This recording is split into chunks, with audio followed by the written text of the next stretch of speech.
We're going to get started here with Investor Day with a panel from Golden Seeds. Kathy Lynn-Cullotta is going to be moderating this panel. She's one of the founding members. We're grateful to have her along with John and Francine. As always, if you have questions, which we're highly encouraging, please go to Whova and throw them in the Q&A and I will ask live and you'll get your questions answered right here, right now. Hashtag PHX Startup Week when you hear things that you like, and take it away, Kathy. I'm looking forward to this one. Thank you. So happy Friday, everybody. We want to thank all of you who have been participating all week to hang in there and come back on a Friday morning. We want to thank Kate and her team really for inviting us to join in Investor Day. We're going to be hosting two sessions. The first one, which we're going to start with now, is if you can ask an investor one question. We've got two great members here, Francine Hardaway and John Clements, who are going to be answering those questions. And then we've got a second session at 10 o'clock that I want to encourage you also to attend. It's what angel investors want to know before investing in your startup. And Mara Babin and Olya Khan will be leading the conversation at 10 o'clock. So anyway, so as Kate said, I'm Kathy Lynn-Cullotta. And I'm stepping in for Annie Brooks, who was not able to participate today. She did a fantastic job coordinating with the PHX Startup Week team, and we hope you'll get a chance to meet her soon. Let me briefly give you an overview of Golden Seeds. As we get started, there'll be more details about the organization and how we do our work in the next session. But just as background, Golden Seeds was founded in 2005. The goal was to address the access to capital gap for women-led companies. And it's one of the largest angel groups in the US. We have more than 300 members. 20% of them are men. So we're thrilled to have John here as well as Francine. What also differentiates Golden Seeds is that it truly operates as a national organization. We invest in the best women-led companies from all over the country. So the Arizona chapter was launched in late 2019. We hosted a fabulous community event in February of 2020. And we hold office hours every month on the second Wednesday of the month. And it's a virtual format for now, but we hope to be getting back to CEI Gateway sometime soon. So in terms of my background, I'm a consultant. I've been working with B2B companies and DSOs primarily related to go-to-market issues. So I'm a subject matter expert, as many of our investors are. I am very new to angel investing. So I have to say it's been a very energizing and amazing learning journey so far. So I'd like to welcome Golden Seeds members, John Clements and Francine Hardaway, and ask them to briefly introduce themselves. Francine, you want to start? Sure. I'm Francine Hardaway. I've been in this community for over 50 years. And I've been angel investing for exactly that long. And I swore this year that I would stop angel investing, but I got two opportunities that I couldn't turn down. So I did it again. And I've been advising and helping entrepreneurs, especially marginalized entrepreneurs, get their businesses off the ground, and I still do that, and you're welcome to get in touch with me and ask for help. I'm also the founder of the Karma Coin, which is a coin for the community, and you can hear more about that. There's a video that's going around. Thank you, Francine. How about you, John? Can you give us a little background?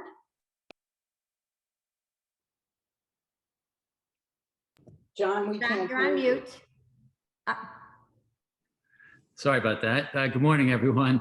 And thanks, Kathy, for explaining that, yeah, Golden Seeds is not all women, but that is certainly the focus.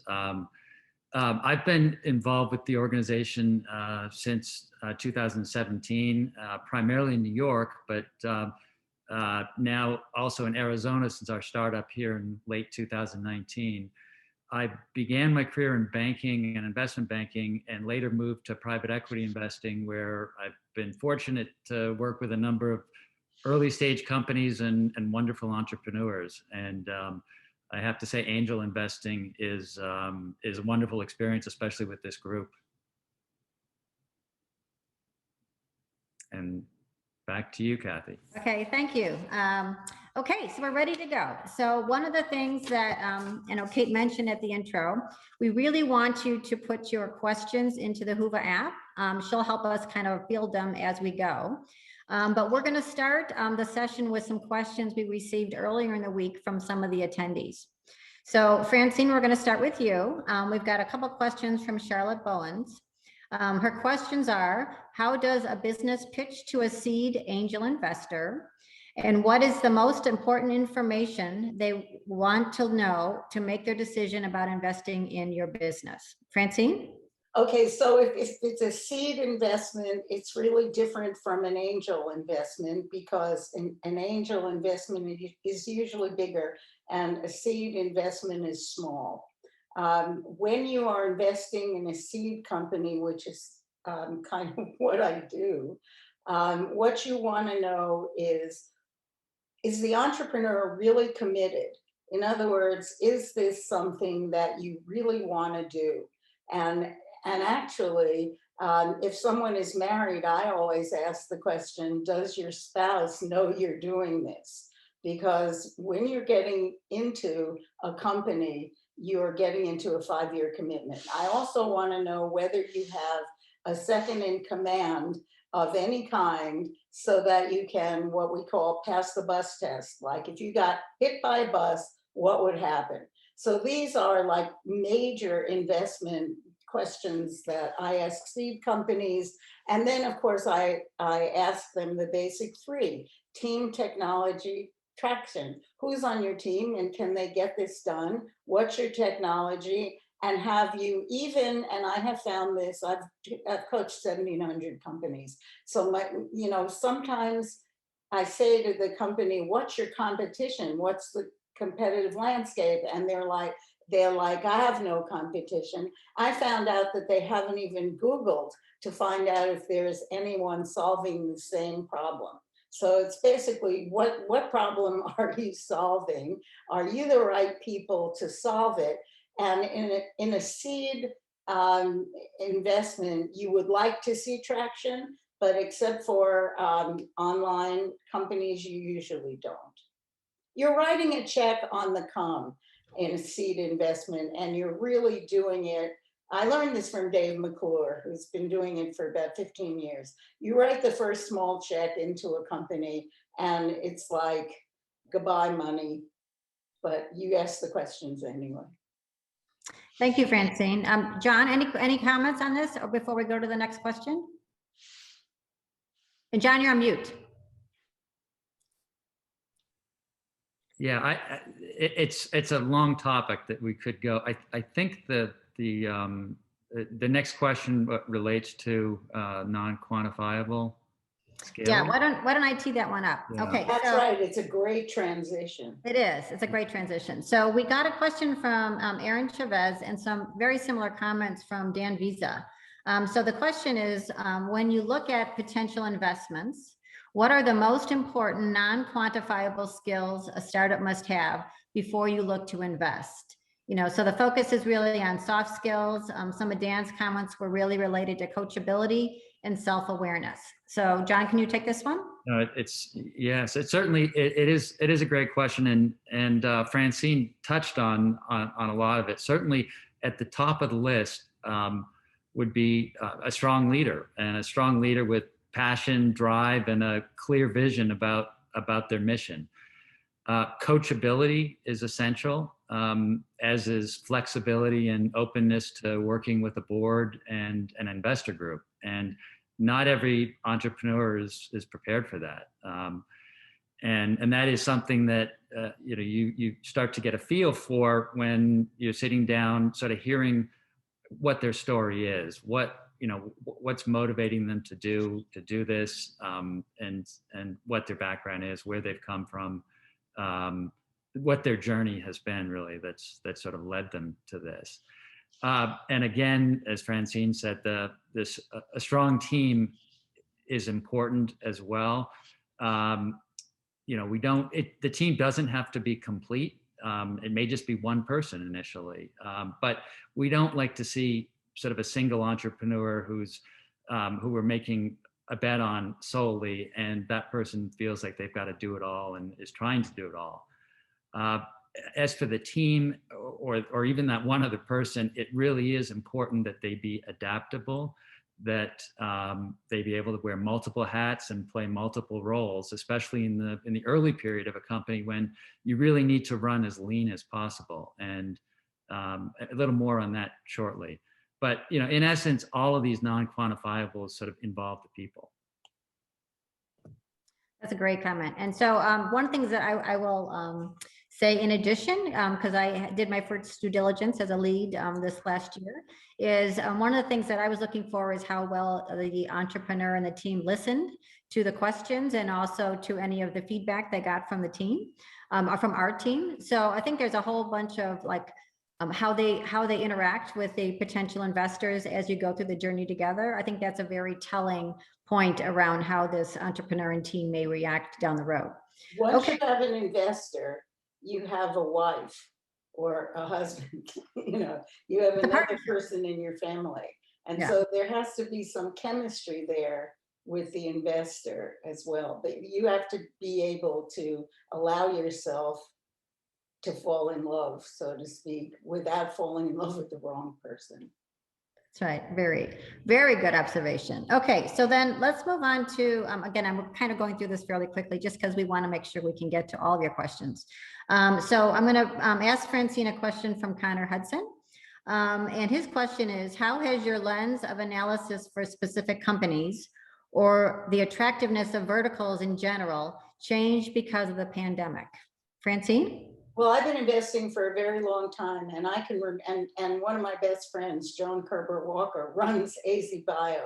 And I can remember when it was impossible to get investment for biotech companies and healthcare companies because the runway is so long and it's so difficult.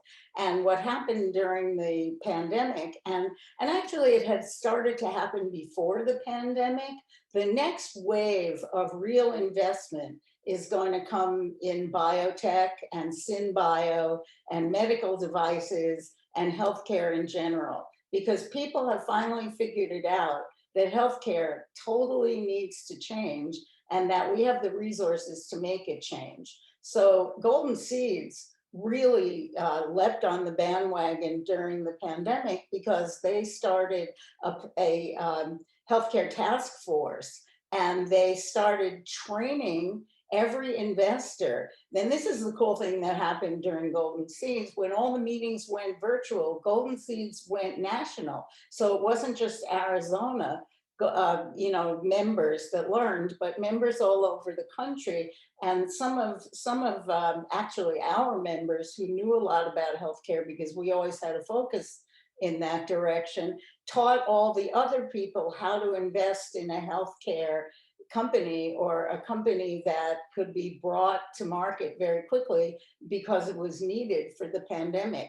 And we actually accelerated what is usually a very, how should I say this, methodical due diligence process to push all the companies that could have helped in the pandemic to the front of the line. So that's a great point. So, and I want to give a quick shout out to Dr. Mitzi Krockover, who's I was going to shout out to Mitzi too. Mitzi was tireless. Just to build on what Francine was saying. So we have a sector group in life sciences that really helps us focus and pre-screen some of the companies that are coming through, because each one of the sectors has different levels of issues around regulation and other things. And then one of the things that Francine was talking about is that that team has now created a really important module for us, which helps us understand different ways to look at different types of life science businesses. So whether it's medical devices or diagnostics or whatever. So one of the things that's happened is we've seen a lot more healthcare companies come through.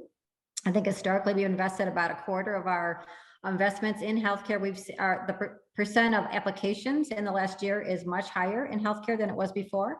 And then we're also becoming better investors. And I think that's a really important piece of making this work going forward, coming out of the pandemic. So what I see, because I also have the Silicon Valley perspective and the having spent a year on Clubhouse mentoring online perspective, I see that the next wave of investment worldwide is going to be not only biosciences, but also regenerative agriculture, food science, all of the things associated with climate change. And that is going to be very interesting because a lot of investors took a bath on that about 20 years ago. But maybe we are in a different, at a different point now. Excellent. Okay, so now let's move on now from the sector conversation to another question from Chris Dameron, and I'm going to send this one to John. So his question is, I'm certain a great deal of your assessment is on the team and on a founder's personality, characteristics, and connection you guys feel. Post-COVID, with less face-to-face time, how has it changed your ability to make this assessment? How have you had to pivot in the new world? So John? It's certainly true that it's created a new set of challenges. Trying to connect, with a new company, a new entrepreneur, and really get to the important, impressions related to sort of, are they the right people and team, et cetera. But we have, as a group, and I think Francine touched on this, we have carried on across the country with all of our usual screenings and forms and office hours, et cetera, on Zoom, of course. And overall, it has worked. The thing that has, I think, impressed a lot of us was that we actually invested more in 2020 than any of our previous 15 years as Golden Seeds. And now a significant amount of that, probably substantial amount of that, went to our existing investee companies who, like a lot of young companies, they need capital at different points along the way. You don't just sort of give them all of the funding up front. It is staged in. And so certainly during the past year, they've been in greater need than ever. And so our priority was to support them. And but we did manage to invest in a number of new companies, including out of Arizona, where we ourselves are still very much a startup. Now, one of the positives of going virtual has been to better unite, I'd say, the 8 chapters and the 300 plus members that we have. In fact, and that's because a lot of these events have been sort of national. And at this moment, I'm actually participating in PHX Startup Week from Connecticut. Who'd have thought? So for us at Golden Seeds, we hope the experience of working this way over the last year is actually going to make us more effective post-pandemic and make our network that much stronger. And that's one of the big benefits for entrepreneurs and our investee companies. Yeah, I want to co-sign that, John, because what people in Phoenix are always concerned about is we don't have a big enough pool of investors, women investors, and people investing in women. And now we have a nationwide pool. And a good idea is a good idea. So the pandemic did, everything has an unintended consequence. And the pandemic had the unintended consequence of introducing an awful lot of investors from New York and Silicon Valley and Texas and Boston to Phoenix entrepreneurs. And so now what we're really looking for is deal flow, and especially this year from classes of entrepreneurs that are not often invested in. And we've got the people now out there to look at those investments. And this might be the first time in my history of living in Phoenix, 52 years, that we have actually had nationwide access to capital. This is a BFD. And I would totally agree with both points that you made. So I will give you one more, example from this due diligence I was involved in last year. So this company has half their team in Minnesota and the other half in Washington, and they work very seamlessly together. So one of the things that happened during our process is we had to be able to tie these different members of their team together for different topics as we were diving into things like revenue and customers and, you know, operations, clinical trials. So our ability to really get access to the full team during the pandemic was enabled by some of the technology that we're using. So again, it's made a lot of things much more difficult, but also at the same time much more accessible. And I totally agree with what Francine is saying in terms of that we're very, very excited about our ability to really operate as a national organization to support the best women-led companies in the country. So excellent. Okay, so let me go on to the next question. We have a couple things that we had prepared because we get these questions all the time. I'm going to start with one of those. I know Kate is monitoring the questions coming in from the Q&A. So Kate, if you want to interrupt in a little bit, please do, so we can get more of the actual questions from the audience. But let's keep going in terms of some of the things that we get asked all the time. So John, we'll start with you on this question. It relates really to cash flow and capital. So what are some ways to improve cash flow? How do I grow my business without having capital to do it? Big challenges. Well, certainly from a standpoint of improving your cash flow, and a lot of this sort of depends on what stage you're at. But first thing you can do is turn to your customers, and who, you know, if you're in business, it's and if it makes sense for you to be in business, your customers want you there. So maybe you need to raise your prices. You could require down payments. You could shorten the invoice period from what's typically 30 days to 15 days. And you could provide discounts for, for customers who are going to pay up front or pay early. You can also turn to your vendors, and a lot of people are probably nervous about this sort of thing. But again, your vendors want to see you live to fight another day, so that they can continue to serve you. And so it would be not uncommon to try to ask for 45, 60, or 90-day payment terms instead of the usual 30. You can also negotiate tiered pricing arrangements where you actually you ask to cut the price of what you're paying them for up front, and agree that once your sales ramp up to a certain point or you achieve a certain milestone, that you'll pay them more. And so it's kind of the opposite of a volume discount, which is what you normally expect to see. But if you need cash, this can be helpful, and surprisingly, vendors can be willing to do it. And then on the expense side, and again, this is all under the mantra of you want to be as capital efficient as possible. And that's generally probably a rule for any stage of business. But things you can do, certainly defer your hiring until you absolutely need somebody. And when you do hire them, make sure it's somebody who can wear, again, multiple hats and perform multiple functions. Outsource whenever possible in the early stages. Some entrepreneurs think they need to build up all of these different specialties or groups right from the get-go, but it often makes sense to pay somebody else to do it, and you can invest in those people later once you are ready to scale up. You can use more equity and options for key hires and conserve cash, or start some of your early hires at lower salaries with the understanding that they're going to get more once the capital is available. And of course, use students and interns whenever possible. And then depending on where you are in your startup, you may want to keep your day job, at least initially, until you've got real conviction about what the prospects of your business are.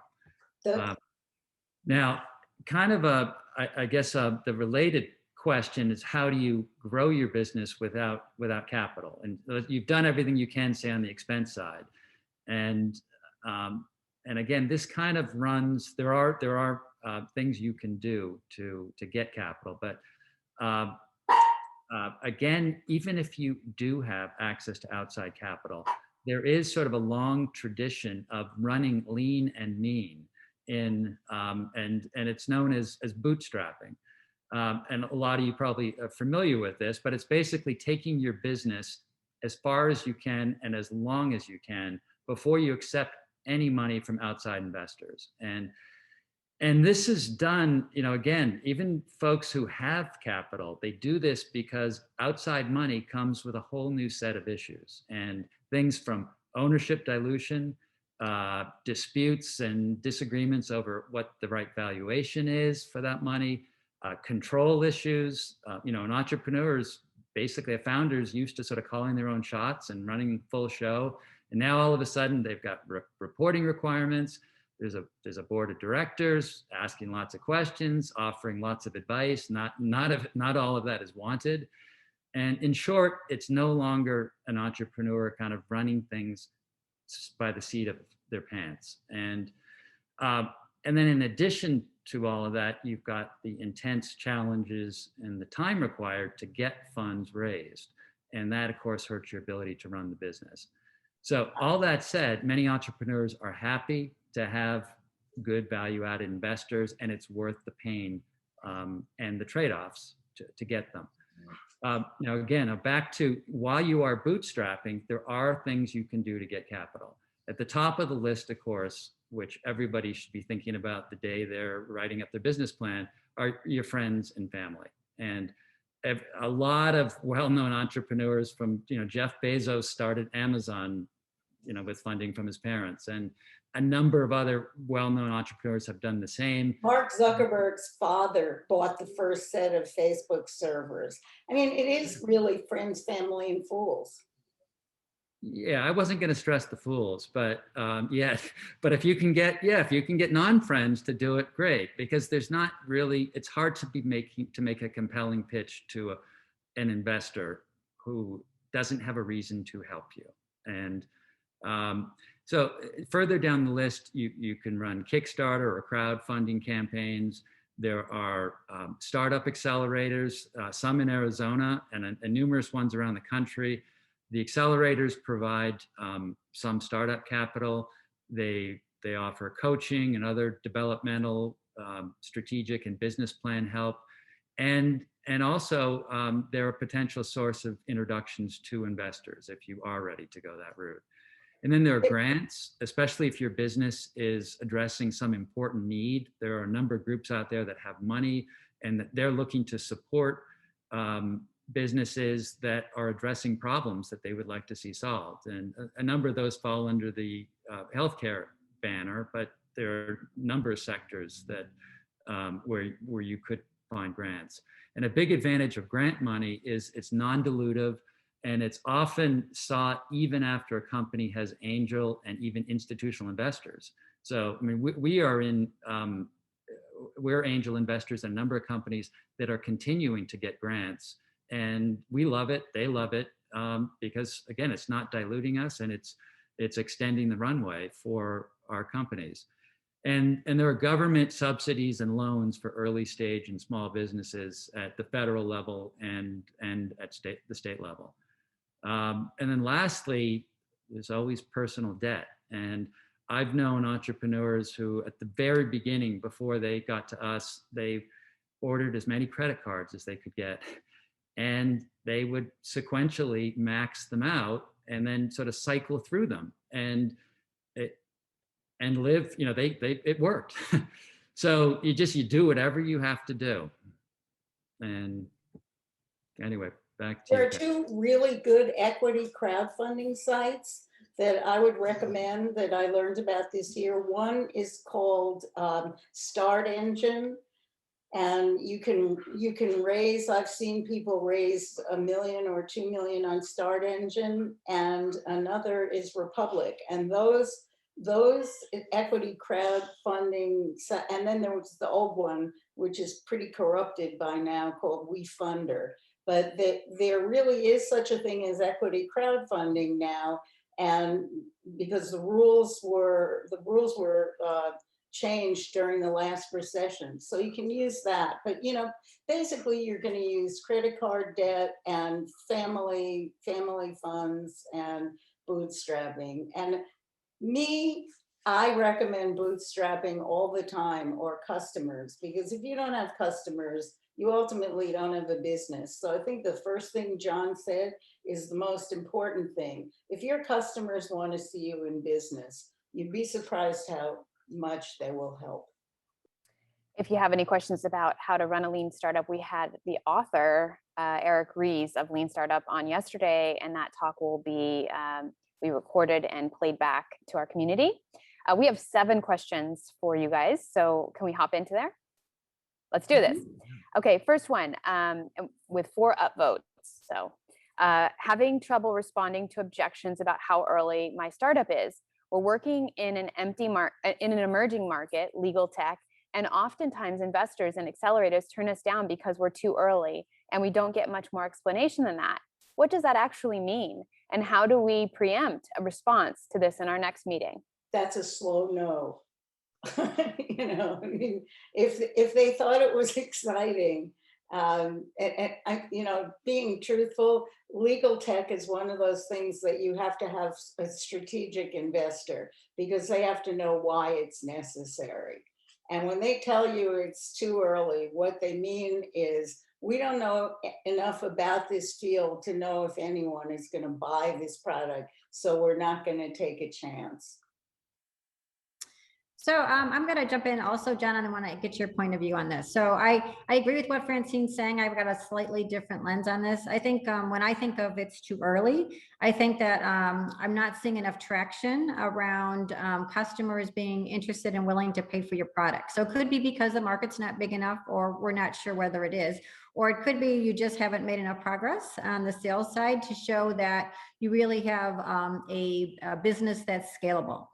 Because one of the things that we've learned, I think, in working with Golden Seeds investors is individuals have different kind of risk thresholds in terms of when they want to invest. So some are very comfortable in that seed stage area that Francine talked about. Others really want to provide growth capital. So we've got to understand that you'll have different points of view in terms of when and how and what I need to see in order to invest. So finding the right kind of marriage between you and what that investor is looking for in terms of the type of business, the stage of business, all that, that's really, really important because you don't want to be wasting your time or their time talking to people where they're really not ready to invest in a company that's as early as you are. So John, do you have some thoughts? Yeah, I agree with the comments you and Francine both made.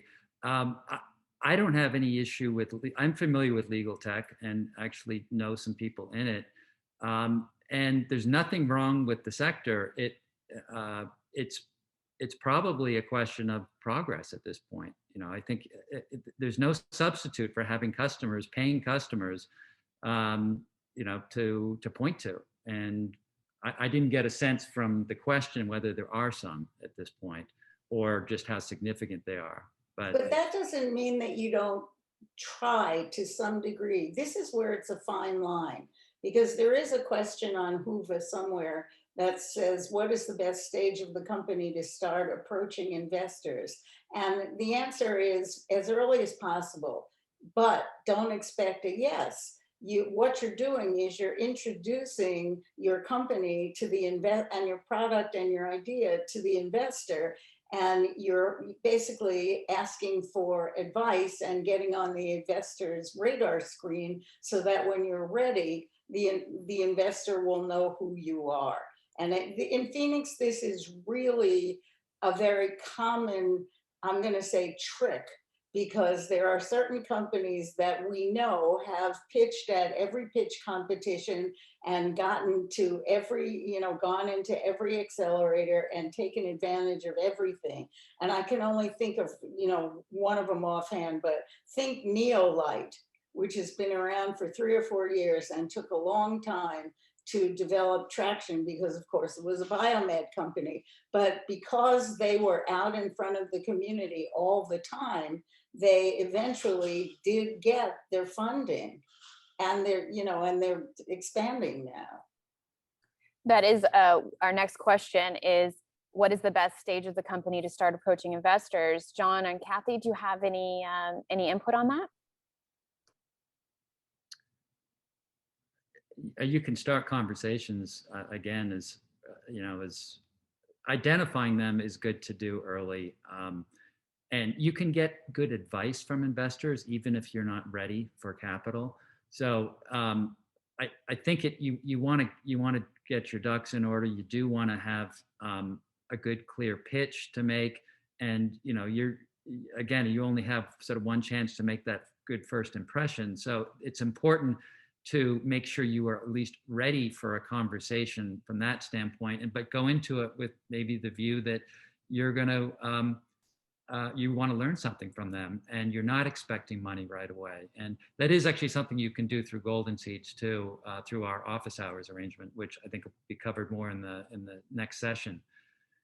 But again, go back to bootstrapping and take that as far as you can. And investors actually like to see that. They will, if you have bootstrapped something for a long period of time, they're going to be that much more interested in you, especially if you've gotten some real traction. I'm going to combine the next two questions because I think it's going to create an interesting conversation. What are the most important intangible qualities that make a business or an entrepreneur stand out to you? And when you have that interest, what are some tactics that companies can use to keep relationships with potential investors strong?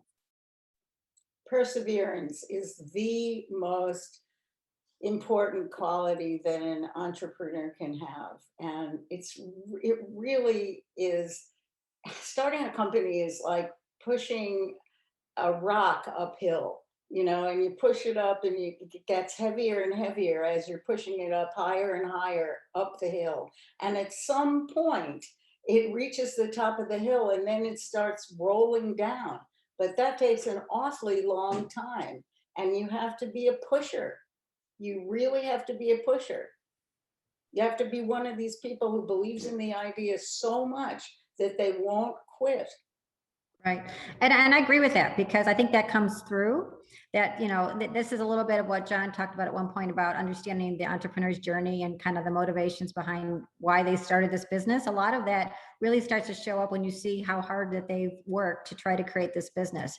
But a couple other things that, again, I think, I don't know if I will directly address it, but, I really want to understand if the entrepreneur really understands their market and if the market's really big enough. So a lot of the opportunities that we see might be a little too niche to really create a business that has a lot of potential from an investment standpoint. And quite often there's some things about how the market really works that the entrepreneur doesn't know yet. So as you start to, peel apart some of these questions, it's kind of like, well, you need to really understand that market and be able to communicate to me how attractive it is. And then the other thing I would say, but was the second part of your question, Kate, was related to how kind of you keep it, well, it's working with investors. So communication and is one of the things that becomes so important, and also follow-up. So like one of the things we do after office hours, if we really have maybe an emerging company that is interesting, maybe has some potential, not quite ready for bringing forward to our network, as we try to figure out with them what help they need and see if we can help them find an introduction or get connected to whatever. So we really try to help them get their next step, move them forward. But we also need to know that they followed up on that, right? So if I actually, make an introduction or whatever, and that doesn't happen, that's not a good thing. So somehow just keeping in touch with us and communicating progress is really a smart thing to do for someone who's moving down that path. So John, other thoughts? Yeah, it really helps to be fearless and have a high tolerance for risk. And I think you often see that in the best entrepreneurs. Great. Next question. In 2020, investment in women-owned run companies plummeted, less than 3%. How do you climb that mountain besides just keep going and knock on more doors? I was sent research by an advocate suggesting I would fare better if I kept leadership, but had a significant male investor as I'm a data tech firm. True? True. I'm very honest, and it's true. The tide is changing, but I would say that it's very, very difficult still for women, and that's why we exist. We invest in women.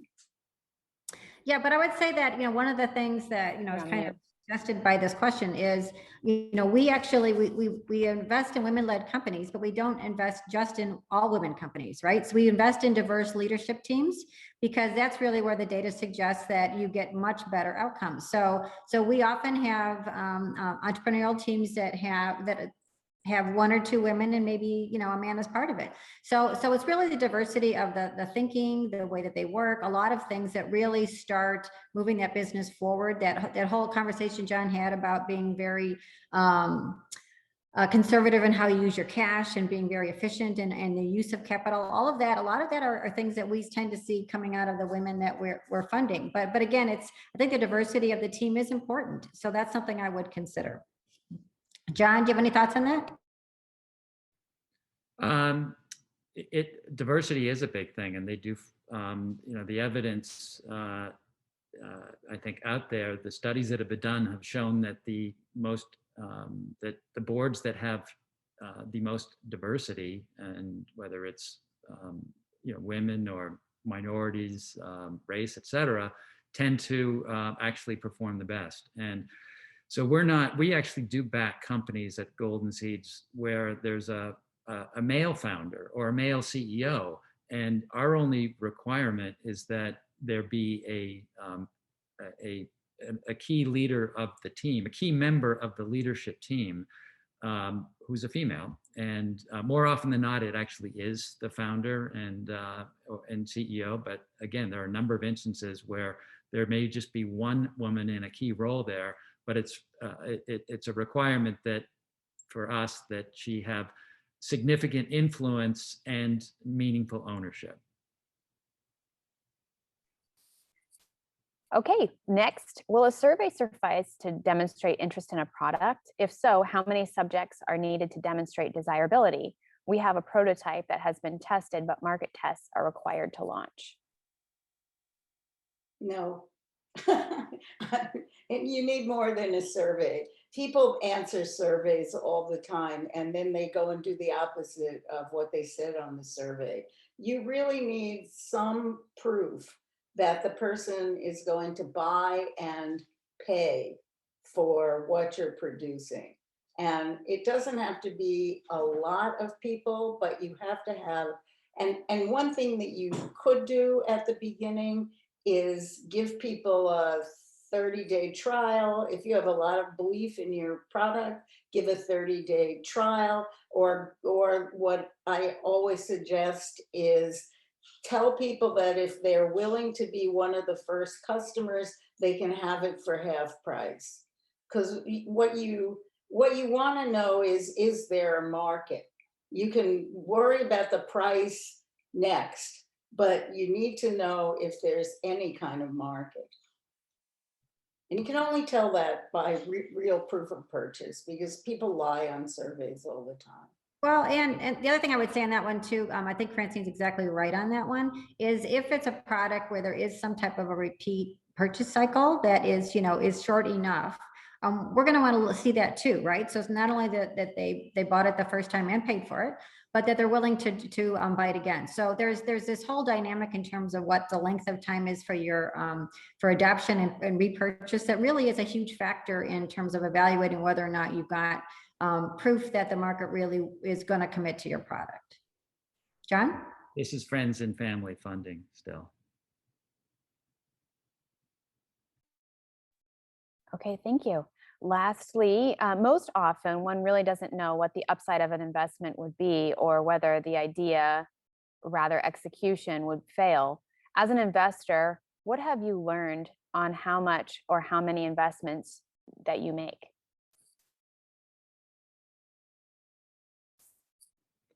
John? You're saying that the question is what's the failure rate, or what's the? I'm sorry, can you repeat it? Yeah, I think the question is getting to how do you decide how many investments you make? What's your risk tolerance as an investor, if I were to paraphrase? Oh, well, angel investing, the failure rate is very high, and as it is in venture capital and almost, you know, in a lot of forms of private equity. But we generally would try to, and as angels, we're making individual decisions, investment decisions. We're not actually committing a fund within Golden Seeds. We're actually each writing individual checks, and which hopefully aggregate into something meaningful for the entrepreneur. But we individually are trying to get to maybe 15 to 25 investments each, with the hope that there might be 4 or 5 that do really well, and or even 2 or 3, can make up for a lot of losses. And so it is a low hit rate endeavor. And you learn something from all of it. You learn something from a lot of your failures. But I also think that it depends on where you are in your life, and how much money you have. So it's like where I am in my life, my risk tolerance is a lot lower than it used to be, because I've been in enough investments now to know that all these timelines are way longer than you think they're going to be. And I actually just got out of an investment I had been in since 1986, and am still in an investment that I've been in since 1999. Now, the good thing about those investments is that the companies haven't gone out of business. And it took till now, from 1986, to have a liquidity event, as we say. So it's like, I don't know. I think the rules change depending on where you are personally. Golden Seeds has very good guidelines for de-risking investments and very good due diligence processes. And they're very protective of their investors to try and prevent the unnecessary, loss of investments. But still, investors sometimes lose a hell of a lot more money than they make. And that's what people on the entrepreneur side don't understand, that the investor is often right in there with you, especially in an angel investment, risking their own money. Before we wrap up, I just want to invite everybody who would like more advice to hop on Clubhouse and join the Karma Club, because I'm going to just give free advice there for the rest of my life, because it's very easy to do. And I love the Phoenix community, and I know it really, really well. So just get on Clubhouse, join the Karma Club, come and see me. I'll put you in touch with Golden Seeds if the time is appropriate, and I'll figure out what else you can do if it's not. Anyway, much love. Okay, and then I'm going to go back to that question on diversification that was said earlier, because we just had a great conversation in our annual summit from some of our very experienced investors, and the focus of the conversation was developing your personal investment thesis. And so I think part of it is really individually deciding, as John was saying, what is my risk tolerance, but also what are the types of investments that I think will give me both my return that I'm looking for, but also enough diversification so that I'm more likely to get what I'm looking for, right? And it could be investing in different sectors. It often is. It could be investing in some very early stage companies, but also some later stage companies. That's one of the things that is nice about Golden Seeds, is that new investors have an opportunity to invest in some of our companies that are raising Series B, Series C funds. You won't get the same return, but you still could get a very nice return, and it could be a much shorter runway. So there's a whole way of thinking about how to do this yourself that I think is part of the journey, but it's a really important part for the individual themselves to decide how they want to approach this whole category of investing. John, did you have any other comments on that? No, nothing to add. Thank you so much, Francine, John, and Kathy for this enlightening panel. Thank you so much again, and we hope you have a good day. We'll see you.